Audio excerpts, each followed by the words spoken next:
What is up, YouTube? Late again, back again. Boy, oh boy, do I need these hours to switch up in the next couple weeks so I can go back to recording on time and whatnot. Apologize to the fans that were anticipating this recap. It's going to be short, it's going to be quick today. I just needed to get it out so it wasn't just me leaving you like a five leaves me in the club, type stuff, So we'll break it down. Let's get into it. What kind of happened? Oh, shoot. No, we're good. Okay. Wait. All right. This past week, horrible. 7-14, only one perfect, and it was a decision. And it happened to be the first fight on the card. It was Carly Judice beating up on Juliana Miller. Decision. Judice is good. She's good. I can't even I knew she was good. And I knew Juliana Miller was horrible, so that was easy. I was just like, was Judy's gonna find a finish? And I didn't think she was. And I really, even though I do talk a lot of nonsense on Juliana Miller, warranted nonsense, it's just, she's in there. She's always in there, not like to win. She's just like in there, just like kind of getting her ass kicked, essentially. That's just kind of how that goes. So, um, yeah, so that was kind of easy. How did I even score that? I don't even know if I watched that full fight. I might have skipped like the beginning of it. Let me see. I did have all three rounds to Judice, or Judice, whatever.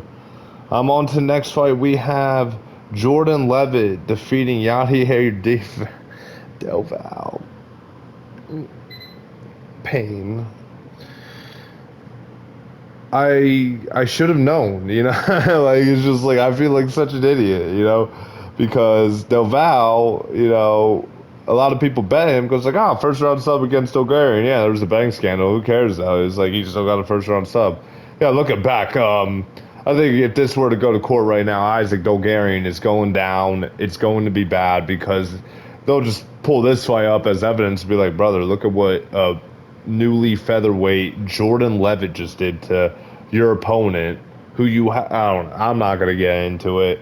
Levitt, I think I had to 29-28.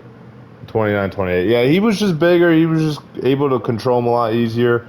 I was just kind of betting on the weight cut was going to be harder for Levitt, but he looked decent. He looked like he could hold his own. So tough to say, and granted, Jordan Levitt's only 30 years old. It's crazy. He looked, when he came into the promotion at like 25, he looked like 35, and now it's like, oh, he's only 30, So if he can make this weight cut, he gives me Pat Sabatini vibes, kind of in a way, where he's just gonna go up against these guys. Everyone's gonna count him out. And he's just gonna snooze it up in a way, or just really assert his grappling. So we'll see what happens there, man. But on to the next fight, we got John Paul Lesboiani defeating Phil Rowe by decision. I think it was split, but I did give Lesboiani all three rounds. Third round was kind of close at the end, though, from what I remember. At the very end, Rowe was clipping him. Rowe was kind of clipping him throughout the fight. John Paul Lesboiani was just mixing the grappling, and he just, I think he just got ahead on the volume portion of it. So, yeah, great debut win for Lesboiani, and I did find out he took this on short notice. So, shout out to him. That's a risky fight to take on short notice. I would never count out Phil Rowe like that, where it's a layup even on short notice. On to the next fight, though. We got Punahele Soriano defeating Ramiz Brahimaj by decision. Brahimaj looked great round one. The combos were clean. And then from there, it's just like he gassed. And then Punahele Soriano got the last two rounds. 29-28, Punahele Soriano. It looks pretty decent at welterweight. I don't know if this guy will be ranked. I could definitely see him being right outside the rankings at some point, and just be a tricky fight for some up-and-comers or some, crafty vets. But we'll see what happens with all that. I think Punahele is someone I would kind of keep my eye on, but I'm not gonna be like, oh, welterweight Punahele is way different. I'm not hopping on there that far yet. Well, on to the next fight. We got Jocelyn Edwards defeating Nora Cornell by submission. Um, where is this?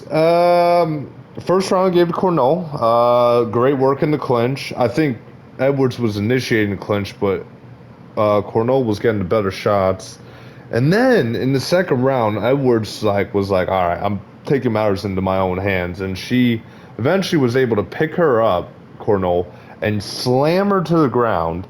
10 basically unanswered follow-up shots of ground and pound. Cornell, I think, rolls out of it from what I remember, and then she just gets bombarded again, or something happens. But yeah, I felt bad. I'm not a Nora Cornell fan by any means, but she looked like she was in such pain, and I could only feel for her because, we talk nonsense on these fighters, especially the female ones, but getting slammed like that, she probably destroyed her shoulder, and she will probably be out for quite some time if I had to guess. So I hope a speedy recovery for her. And Jocelyn Edwards, top 10 next, baby. This is what we dream of. This is what we dream of. Top 10 next for Jocelyn Edwards, no doubt in my mind. She didn't even decision her way to this. She got another sub, and it was decent. We have to start pushing her, please. I love this. I was on the Jocelyn Edwards train. What was it? Last year, year and a half ago. Whenever she got that third round sub. And then I was like, oh, okay. She's sitting down on the punches now. She's looking a lot better, a lot more well-rounded. She's decent. She's decent. And in the depleted women's bantamweight division, you need her. So top 10 next. I won't take anything else. If they give her number 11 in the world or number 10, even though 10 is technically top 10, piss off. We need some movement in this division. Please give her someone like in the 9-8. I'm fine with even giving her 7 in the rankings, whoever that is, like a Macy Chasson. Is Carol Rosa even still in? I don't know. This is how bad the women's bantamweight division is. We don't even know, On to the next fight, though. We got Alden Correa defeating Luis Gurriel by decision. I had Correa all 3 rounds. He's pretty good. He is someone I'm going to keep an eye out for. Future contender in my eyes. I don't know about future champ. Way too early, and especially, a Luis Gurriel win isn't ever going to scream that to me, unless he just pull on an absolute masterclass, like I'm talking Holloway Cater type stuff. Who knows? So yeah, Correa, I had third round KO. He did it by decision. Whatever.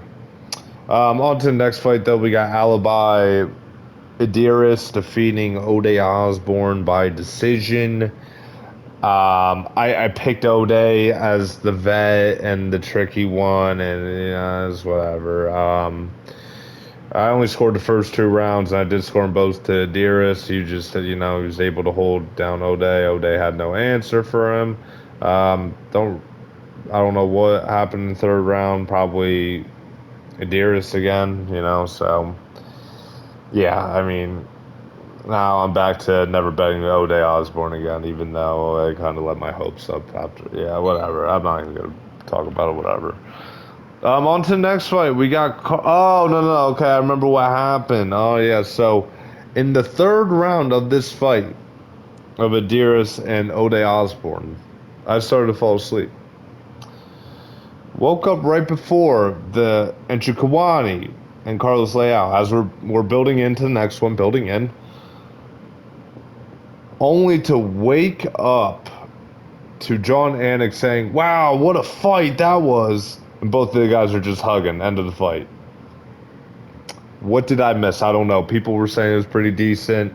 Leao won by decision. I didn't see a bunch of robbery, if not any robbery comments, so I might have got it right. I had Nchukawani round 1 KO just because the whole line stuff that was kind of acting weird, but I think eventually kind of evened its way out. But I still went Njokuani first round KO, just because like I didn't really trust the chin of Leao after that Salikov fight.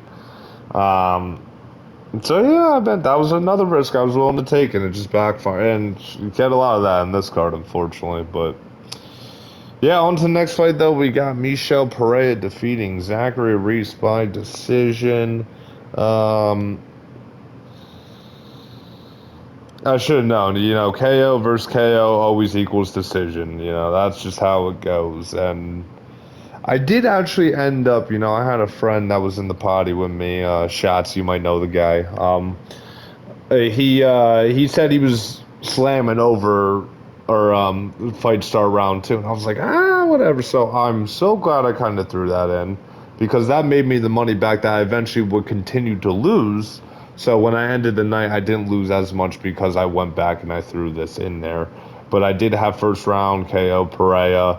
A lot of people were saying robbery. I'm pretty sure I did have this Pereira, but like it was like I didn't even want to give it to him.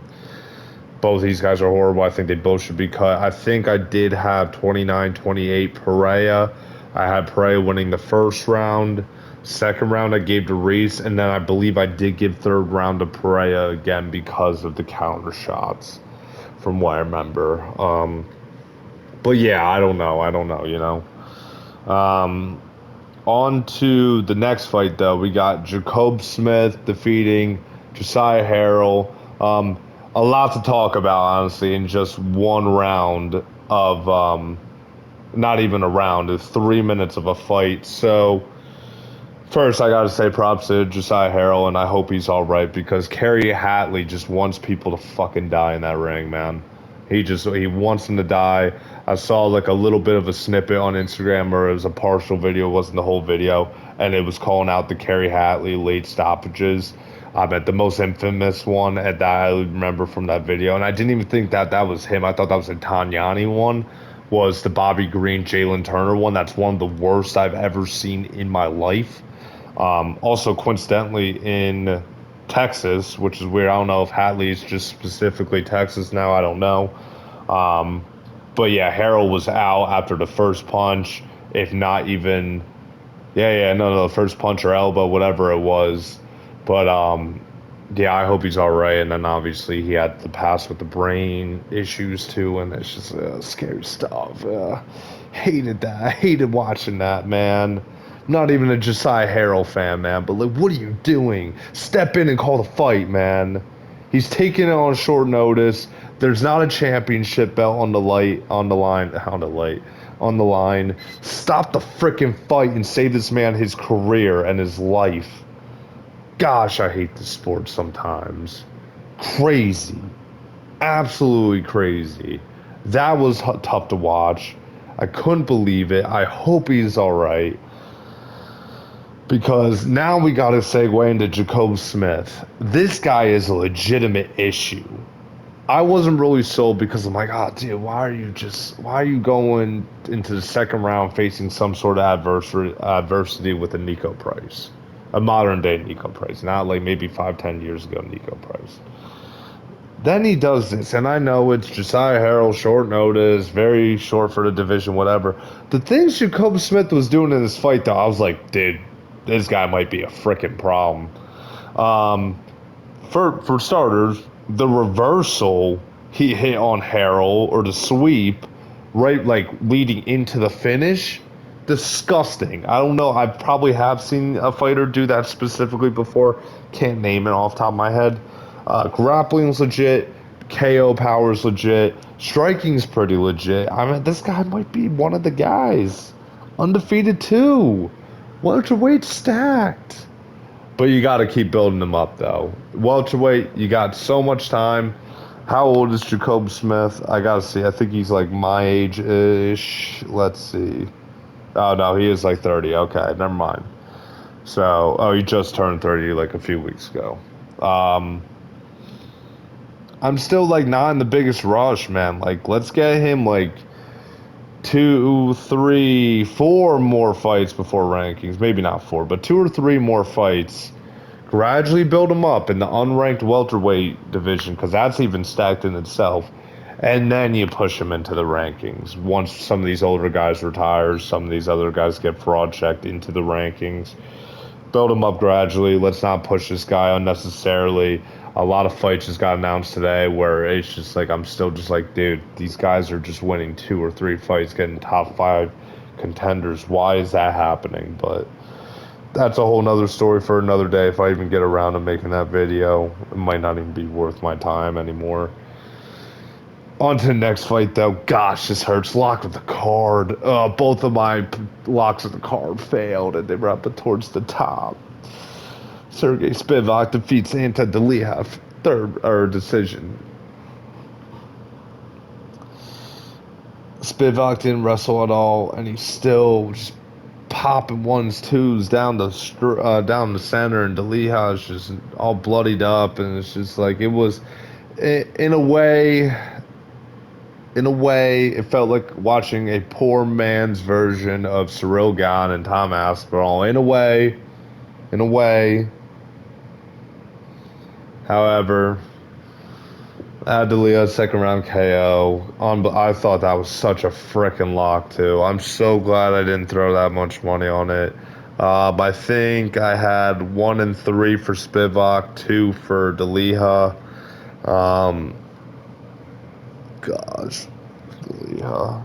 I don't even want to talk about this anymore, man. It's crazy. On to the next fight, though. Honestly, this one was cool, man. We had Mel Costa defeating Dan Ige at the end of the first round. First guy to ever finish Dan Ige. Oh, dude, I love Dan Ige. That's so sad. But if there was that, I'm just like, it's like MMA. You always got to look for trade-offs, almost in a way. And the trade-off here, even though I love Ige, great guy, fun fighter to watch. He always helps the company too. He'll step up. He honestly, in his own way, is a BMF type guy. See him lose in that fashion sucks, but you got to look at it from like the other point of view. It's like, oh, cool. Featherweight legitimately has another guy up and coming in Mel Costa, who's building quite a highlight reel recently. Kind of has a few things that makes him a little bit more unique than other fighters to separate himself, whether it's the crazy hairstyles or obviously, what is it, like the autoimmune disease, which is basically healed at this point, but like just stuff that can like separate him and just really make him stand out, like in a good way, obviously.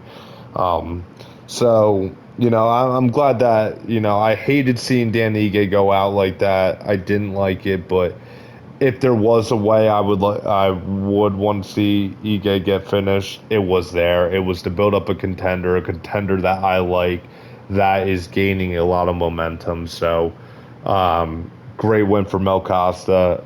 Ige, I hope he's all right and everything. He looked like he ate it pretty well for how crazy perfect that spinning side kick to the face was. Got up right away and was like protesting it, and I think looking back he'll kind of understand why it was stopped. I think it was just in the moment, and like obviously like he's never experienced something like this being finished, or at least on a professional level. So I mean, insane, man. Mel Costa, bro. Like, I have to give this guy so much credit. I was saying in the build-up, I was like, this guy is already arguably fighter of the year in 2025. It's just like he won't get it because the magnitude of the fights wasn't there. But like, dude, ended the year perfectly, started the year perfectly, doing things that other featherweights could never do. Like, this guy is legit. I'm so excited. Dude, featherweight is looking so good again. A year or two ago, not probably a little over a year, maybe 2 years ago, I was like, dude, featherweight's kind of chalked. It's like, just going to keep recycling the Ortegas and Yairs until somebody comes up, and then you start seeing the rise of Gene Silva, and then Steve Garcia is on this crazy finish streak, and now he's just beat Cater, and then I'm not even going to include Onama. Onama's horrible in my opinion. And then you got Well, Leroy Murphy's all the way at the top now, but like you got guys in there now, which is like awesome. But like now, I hope we don't have a problem like we do with lightweight for years, where all these featherweights just want to fight each other, and all the older guys and these younger guys won't get their time, and by the time they get their shots, like they're 33, 34 years old, and it's just like, eh. So I hope it doesn't come like that, because Yair is still apparently acting like a spoiled brat. Is anyone surprised? I'm not. Um, Whatever though. So great win for Costa, and hope speedy recovery for Dan Ige, no doubt. On to the co-main event. What was my runner-up for lock of the week? Jeff Neal, second round KO. Uros Medic, first round KO. Jeff Neal just was started exchanging with him in the pocket. Just one of those hooks, or what? I think it was a hook. I don't think it was straight. Landed clean on chin, and he was out. And I'm not even a big Jeff Neal fan, man, but that sucks, man. This guy used to take shots, man. Shots from these guys, and then after the processing, it's like now I'm like sitting here, I'm like, oh my gosh, dude, is this guy ever gonna be the same? And I think he will. I think hopefully he'll learn. I think in a way, he underestimated Uros Medic. I would need to watch back that replay, but from what I remember in that exchange, he just like didn't take a step back. Like he was just like in the pocket trading with Uros Medic, and I think a couple of the hooks got blocked or lightly clipped Neal, and then that last one just threw, man.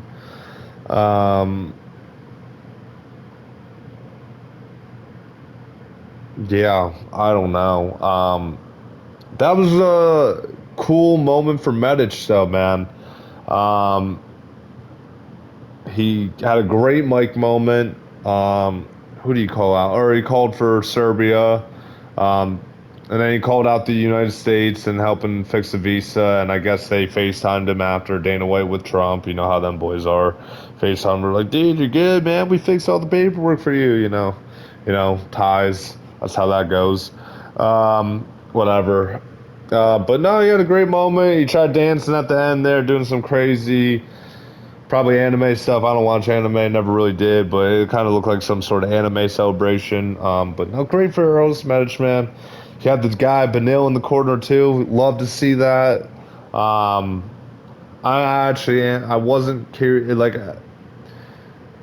going into this fight. I was like, if Medic won, I was like, it's just like another guy that probably doesn't deserve to be in the rankings that does it. The way he did that though, and the mic call out and all that, I'm like, I am excited to see what they do with the Eros Medic at welterweight. But now I'm looking back on that short notice fight from what, 2.5 years ago, a Miktabek Oralbai and Medic, where Oralbai fought at welterweight. I think it was his welterweight debut professionally. And the work he put on Medic on short notice. Now I'm like sitting here, I'm like, dude, we gotta give fucking Oralbai a shot in the rankings, man. Like, we have to give Oralbai a shot in the rankings. Now, after that, he did that on short notice, barely being a welterweight to Medic. And to be fair, I do think Medic has kind of refined some of his skills and has been a lot better recently. But that, crazy, man. I'm glad I'm wrong. I wouldn't say I'm glad I'm wrong, but like that was a decent outcome. I hate being wrong because I was confident in those picks, but to see Medic kind of establish himself as like a true, I don't know about to say true contender, but a true guy in the rankings. That's always a great thing, Just get some movement, even though welterweight doesn't need too much of it right now. So we'll see what happens. On to the main event, though, man. We got a Sean Strickland defeating Anthony Hernandez, third round KO. I had Hernandez decision. I thought, in my eyes, that was the safest bet. Build up, I was getting a little nervous about the whole Strickland, like just being able just like, and looking back, it's such a bad matchup for Fluffy, just a guy that has very underrated grappling defense, someone that's just so active in the volume, probably more active than even Hernandez. and then somebody that can match the cardio of Fluffy. And yeah, I gave Fluffy the first round closely. I thought he landed some of the hooks as Strickland exited a little better than just the volume that Strickland was doing, just the jabs getting through. Second round, Strickland, just all day, just working the jabs, everything.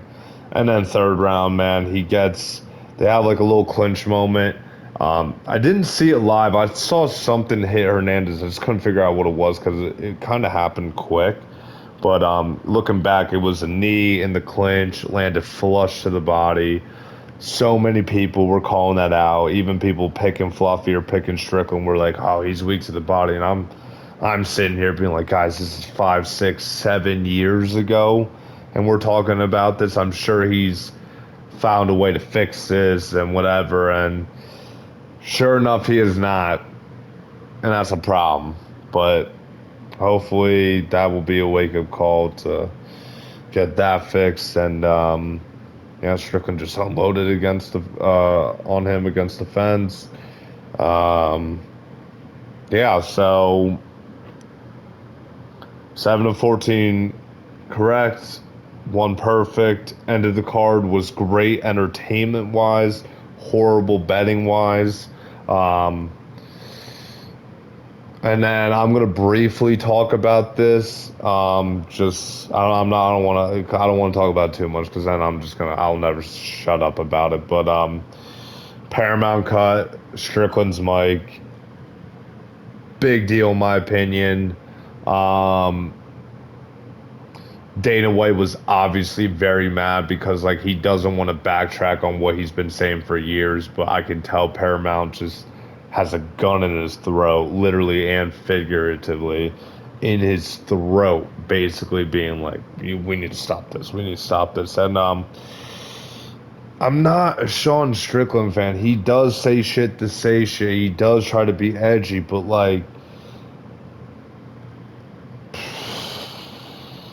I mean, brother, like it gains an audience. People want to watch him, whether you hate him or love him. You know, he's building up the fight. He built up the whole fight. Like this fight night, it never felt like a pay-per-view just because it didn't really feel name value that well. But like the build up to this fight night was pretty decent because of Strickland. Yeah, the media eggs him on, but like, can you blame the media? Like, that's their job is to get like, they're really just out there and just like trying to like be an aerial, like where you're antagonizing, but then playing victim. Cool. You're weird. Stop. But like the media is definitely doing it on purpose. But like, can you blame them? It gives them more money, gives them more views, more attention. Like, but yeah, Paramount shut off the mic after he was exposing what is, I don't train MMA, but I've heard a lot of stories recently that this has been a very prevalent problem in MMA, and it's just the whole,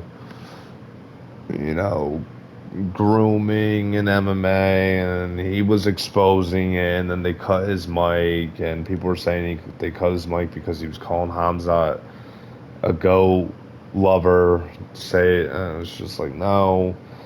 And it's just like, yeah, Strickland says stupid stuff, but like he is also exposing serious problems, and that's such a bad look for obviously Paramount, and then also definitely the UFC, because you basically said a stance that that separated you from other leagues. Like, one of the reasons I got into the sport was because during COVID they weren't doing this whole the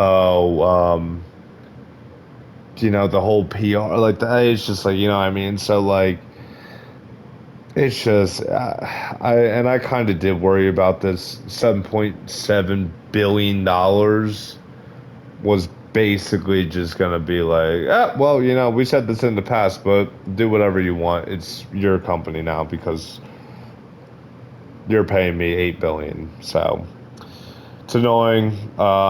It's not the fact that they cut his mic. It's like, what is going to come in the future? Like, the press conferences already suck as is.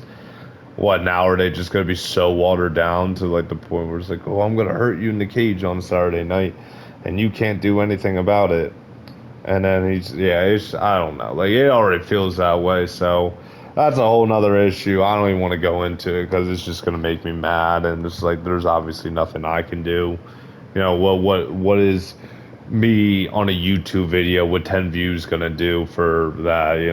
They're really gonna is Paramount gonna shiver? All these saw MMA accounts exposing these people that were tweeting after Strickland called Bad Bunny the fruit guy, I guess, so to speak. And it's just like all these people are like, oh, shame on Paramount. They should be banned. Oh, I'm canceling my subscription. It's like, one, you don't watch MMA. Shut up. And like, two, it's like, get a life, dude. You're weird. Simple and plain. I don't agree with everything Strickland says. I don't agree with most of the things Strickland says, but like, how sad is your life that you just got to sit there and complain about something that Sean Strickland, a fighter in the MMA world, says? Get a life, dude. I hope one of y'all gets smoked. Like, I hope y'all go up to Strickland and be like, hey, you said some mean things. I hope he just 1-2 down the pipe. Like, I hope so. Because you're just all keyboard warriors, sitting in the background tweeting, oh, Paramount, shame on you. This is unacceptable. What? Get over yourselves. Weirdos, bro. All y'all, weirdos. Who cares? Sean Strickland literally attacks my beliefs, and I hate that stuff. But you don't see me on Twitter being like, ah, oh, Paramount, how dare you pay this company $7.7 billion for this idiot to have a platform? Like, shut up, dude. You guys are weirdos. All of y'all weirdos. Honestly. Get over it. Most of y'all adults too, family, kids, like y'all shouldn't even have kids. That's gonna ruin your day. That's gonna ruin your week. You shouldn't have kids. What's gonna happen when a real conflict steps up? Now I'm hot. I'm done. I'm done. Yeah, hopefully Friday we'll break it down again. Get after it. Hunt video. What we got? We got UFC Mexico. I'm down. Let's get after it. Goodbye.